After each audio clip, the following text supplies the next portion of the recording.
Michel Tchanou, analyste politique. Michel Tchanou, bonjour. Bonjour Tanguy.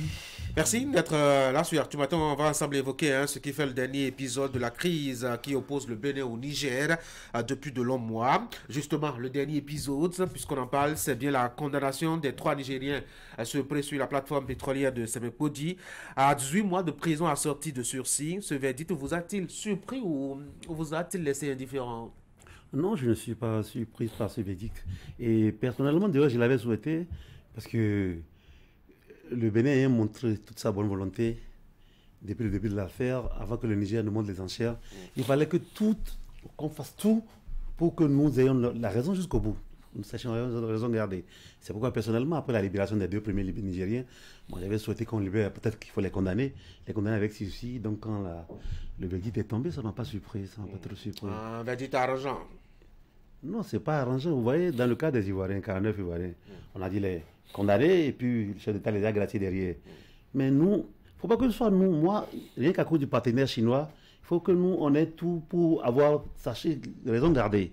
Parce que les Nigériens parlaient de plus d'otages là. Ah oui. Ils parlaient de plus d'otages. Et puis, nous, on n'était pas dans la même logique. Et si vous voyez les premières accusations, on a parlé d'atteinte à la sécurité de l'État, tout ça là, mais ça a été vraiment converti après. Et finalement, on est tombé sur usurpation de titres et usage de documents informatiques falsifiés.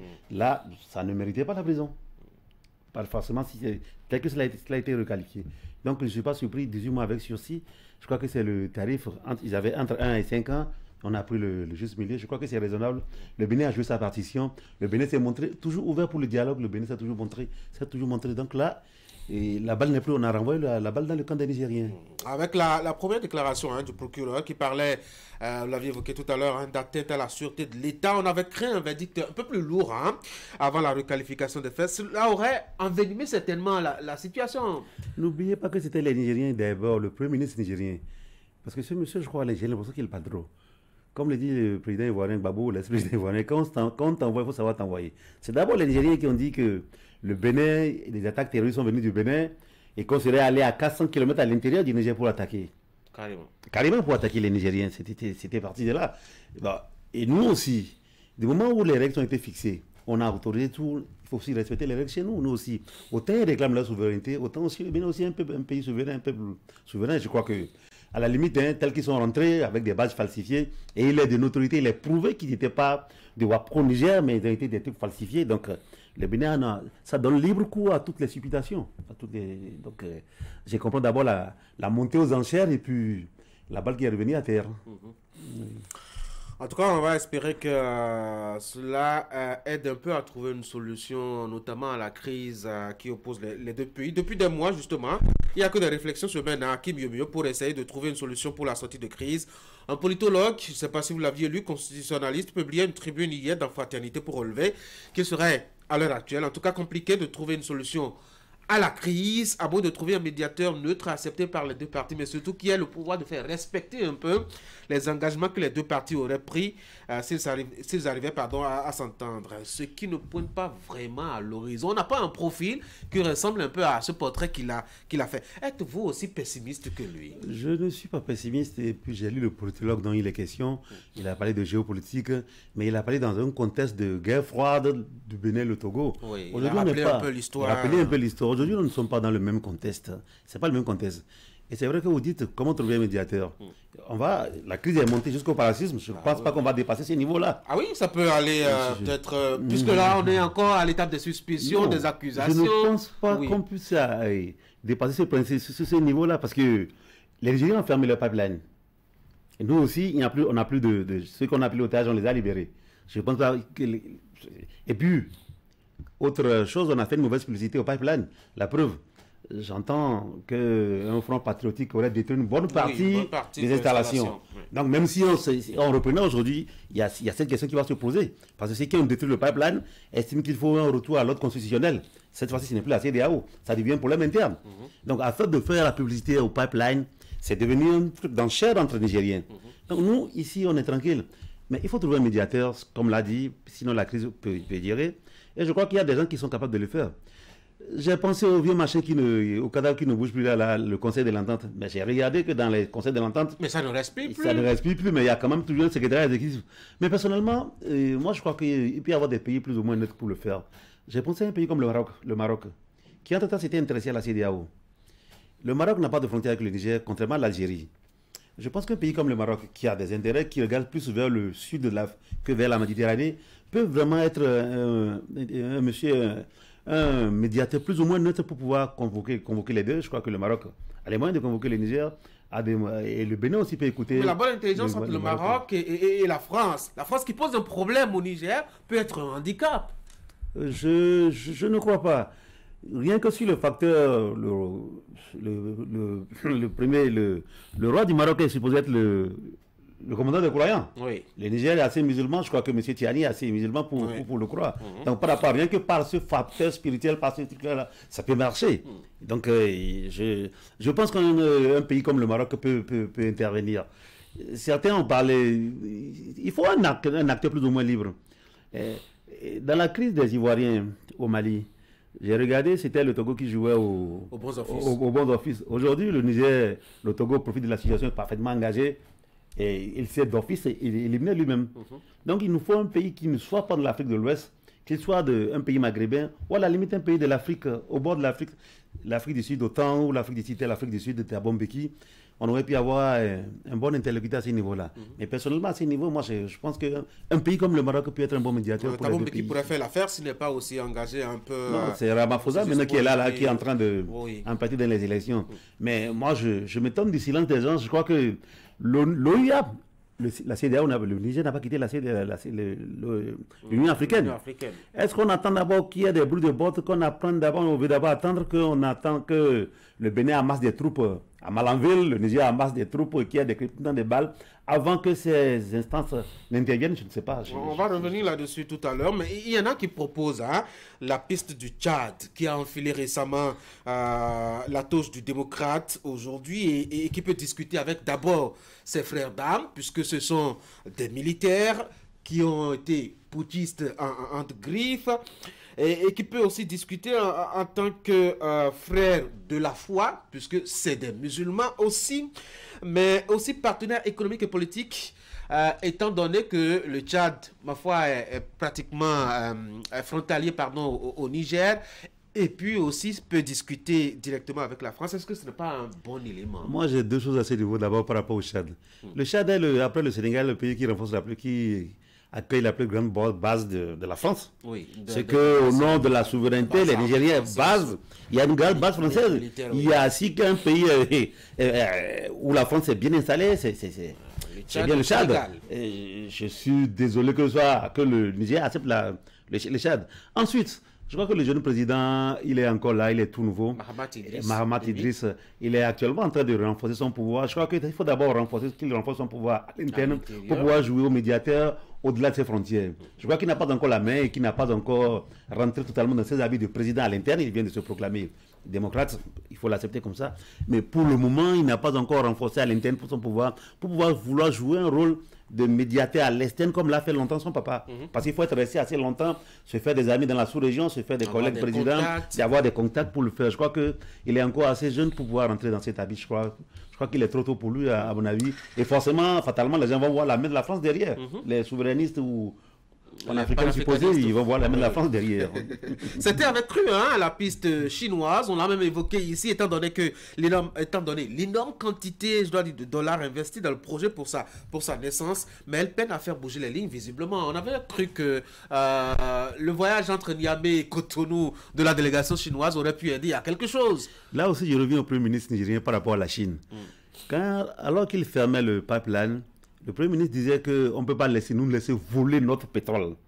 Qui va voler leur pétrole? Donc, à la limite, c'est les Chinois qui, s'il n'y avait pas de représentant du Niger là où le pétrole se charge à Sémékodi, ils parlent de vol. Mais qui va voler? Donc, où c'est le... peut-être une complicité entre la Chine et le Bénin. Si vous avez traité la Chine... C'est peut-être pourquoi ils ont envoyé peut-être des éléments discrètement sur la plateforme. Si vous traitez la Chine de voleuse présumée, n'attendez pas qu'elle vienne jouer les médiateurs. Je crois qu'à ce niveau-là, c'est foutu. tel que les mots, c'était pas diplomatique le mot que le Premier ministre a. C'est pourquoi j'insiste que ce Premier ministre parle un peu trop et que quand on t'envoie, il faut savoir t'envoyer. Il a carrément traité qu'il y aura vol, il ne peut pas, s'ils ne sont pas là, on va voler leur pétrole. Donc, après avoir traité la Chine de voleuse éventuelle, il ne faut pas s'attendre que la Chine vienne jouer les médiateurs, c'est pas possible. Ça va être compliqué. C'était très compliqué. Oui, mais la Chine en tant que pays, indépendamment de l'acteur économique engagé dans l'affaire, la Chine en tant que pays, à la limite impérialiste aujourd'hui, puisqu'elle cherche un peu de place en Afrique, est-ce qu'elle ne peut pas épauler justement son concitoyen ou son citoyen aujourd'hui en difficulté, parce que c'est quand même beaucoup de dollars en jeu, et voilà déjà que le pipeline est en difficulté avec ce mouvement de rébellion quelque part au Niger. Je crois que la Chine pourra passer par des pays intermédiaires. La Chine a beaucoup d'intérêt en Afrique. Ils ne sont pas obligés et ils sont discrets. Ils n'aiment pas intervenir dans les affaires politiques internes. Je crois qu'ils sont à même. D'ailleurs, quand ils ont choisi le pétrole ici, il paraît que le pétrole est d'abord passé par la France. Par la France d'abord. Donc, je crois que la Chine a les moyens d'avoir des pays intermédiaires. Tout à l'heure, je parlais du Maroc. La Chine peut appeler le Maroc, peut appeler un grand pays sans se mettre au premier rang. La Chine a les moyens aujourd'hui de sa politique. Dans les pays qui forment le BRICS, il y a plein de pays qui peuvent jouer les intermédiaires.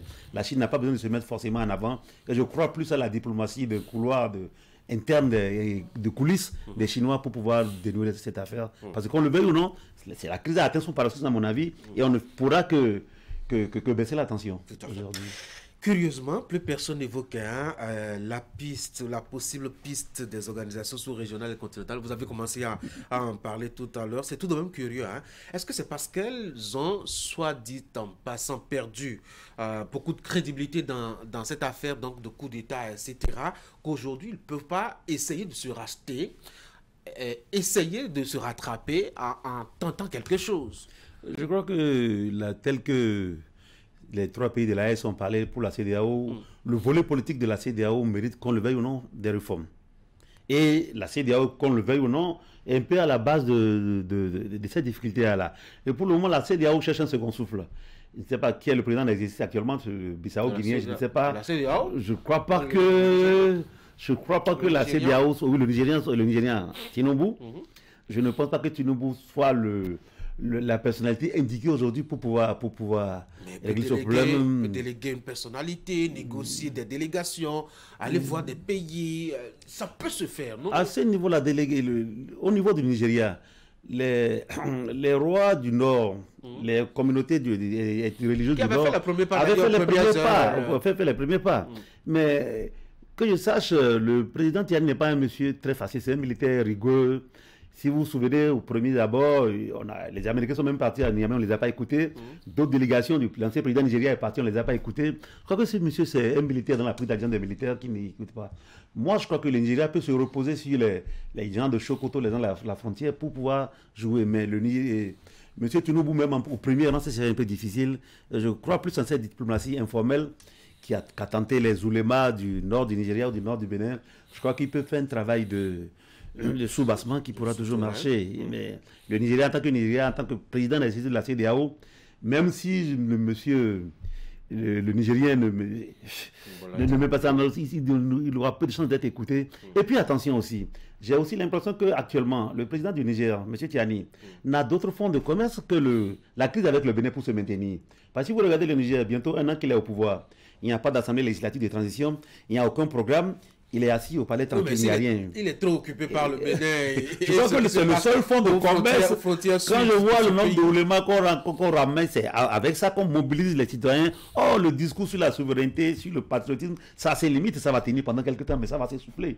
Donc le Bénin, actuellement, la crise, actuellement, le fonds de commerce pour Niamey, dont il profite pour ne pas donner de délai pour la transition, dont il profite pour ne pas dire on aura des assises, un dialogue comme les autres ont fait. Même si c'était un semblant de dialogue, on s'accoupe sur la crise au Bénin. Donc la crise du Bénin avec le Bénin sert de fonds de commerce. Et si cette crise est évacuée, il y aura un tête-à-tête entre M. Tiani et le peuple nigérien.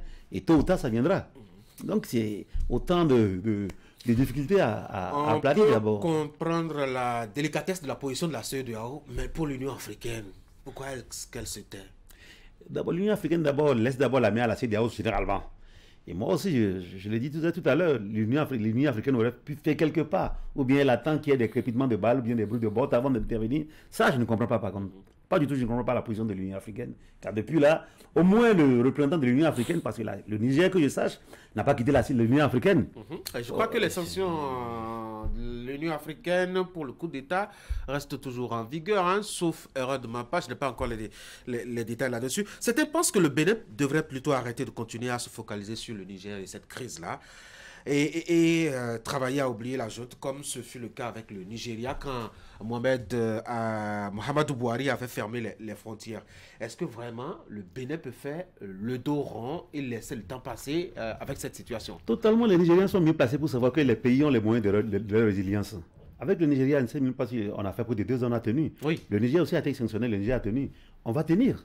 On tiendra. Il y aura des difficultés. Je crois que des packs comme le pacte de l'ADA est fermé, on va finir. Les pays ont toujours les moyens de leur résilience. Et ça même. Maintenant, pendant combien de temps le Niger peut tenir en passant par le Togo? Si vous prenez une carte, regardez le nombre de kilomètres qu'il faut traverser pour pouvoir aller à Niamey. Pendant combien de temps aussi ils peuvent tenir? Parce qu'autant nous, on tient, autant eux aussi doivent tenir. Oui, surtout qu'eux ont déjà 400 milliards d'avance des Nigériens, dans un délai qui court. Chinois, oui. Donc nous, on peut attendre, mais le pays aura les moyens de sa résilience. C'est ce qui est difficile, certes, mais on aura les moyens de tenir. Ne vous en faites pas. Mais le Niger aussi aura les mêmes problèmes. Déjà qu'en réglant le cas du Bénin, le problème avec le Bénin, il faut aussi régler avec la rébellion interne aujourd'hui qui pointe du nez. Donc c'est autant de difficultés qui s'annoncent là. En tout cas, on verra ce que ça va donner cette crise avec ces successions d'épisodes. Le tout dernier, c'est justement la condamnation à Cotonou par la Cour de répression des infractions économiques et du terrorisme des 3 Nigériens qui ont été surpris par la police béninoise sur les installations de la plateforme pétrolière de Semekpo. 18 mois de prison assortis de sursis pour les 3 qui devraient en principe regagner leur hôtel, retrouver leurs affaires et retourner chez eux. Michel Tchanou, merci beaucoup. Merci Tanguy et bonne journée. Bonne journée à vous. Mesdames et messieurs, beaucoup de choses déjà sur Actu Matin ce matin, la une des journaux, le bulletin, l'actualité des sports. L'invité ce matin, on va souffler un peu.